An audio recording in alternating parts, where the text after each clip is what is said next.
Welcome to Rajapalayam recipes.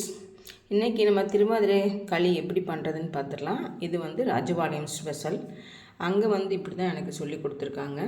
1 cup பச்சரிசின்னா ஒரு அரை cup பாசிப்பருப்பு, இன்னொரு அரை கப் உளுந்தம்பருப்பு. இது எல்லாமே நல்லா செவக்க வறுத்துடணும். வறுத்துட்டு இதுக்கு அளவு பார்த்திங்கன்னா இது எல்லாம் சேர்ந்தால் இந்த 2 கப்பு வெல்லம் இதுக்கு தேவையானது, ஒரு அரை கப்பு தேங்காய், கொஞ்சம் நெய் எடுத்து வச்சுருக்கோம், கொஞ்சம் ஏலக்காய் பவுடர். அந்த உள்ளே இருக்க அந்த பருப்பை நம்ம பொடி பண்ணதுனால நமக்கு இந்த கலரில் இருக்குது. அப்புறம் முந்திரி பருப்பு.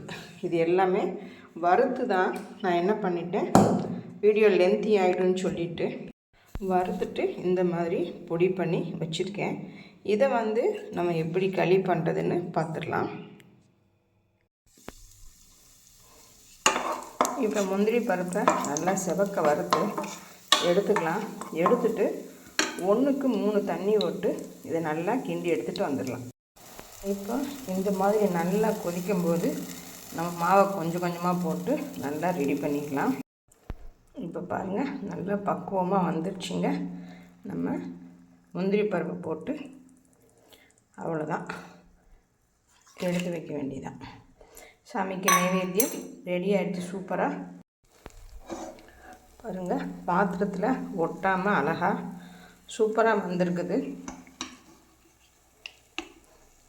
ரொம்ப ஜோராக இருக்கும். இந்த மாதிரி நீங்கள் ஒரு தடவை ட்ரை பண்ணி பாருங்கள். எல்லோரும் கடலைப்பருப்பும் போடுறாங்க, ஆனால் ராஜபாளையத்தில் உளுந்தம்பருப்பு, பச்சரிசி, பாசிப்பருப்பு இதுதான் போட்டு பண்ணுவாங்க. நிறைய பேர் வெறும் உளுந்து கூட போட்டு பண்ணுவாங்க. நிறைய விதவிதமாக ஒவ்வொரு ஊர்லேயும் ஒரு மாதிரி பண்ணுவாங்க. இது எங்கள் ஊர் ஸ்டைலுங்க. இப்போ ஆருத்ரா தரிசனத்துக்கு எல்லாமே ரெடியாக பண்ணிட்டோம். திருவாதிரை களியும் ரெடி ஆகிடுச்சிங்க. நம்ம அர்ச்சனை எல்லாமே பண்ணி முடிச்சிட்டோம். சிவன் பாருங்கள், ரொம்ப அற்புதமாக இன்றைக்கி நிறைய நமக்கு பூ கிடைச்சிருக்குங்க. இத்தனை நாள் வராத அந்த அம்மா கூட இன்றைக்கி நமக்கு பூ கொண்டு வந்துட்டாங்க. திருவாதிரை களியும் ரெடியாக இருக்குங்க. ரொம்ப நல்லா வந்திருக்குது. இந்த மாதிரி தான் நம்ம வீட்டில் இன்றைக்கி பூஜை பண்ணியிருக்கோம். எத்தனை பேர் நீங்கள் இந்த மாதிரி பண்ணியிருக்கீங்கன்னு சொல்லிட்டு கமெண்ட் பண்ணுங்கள். தேங்க்யூ.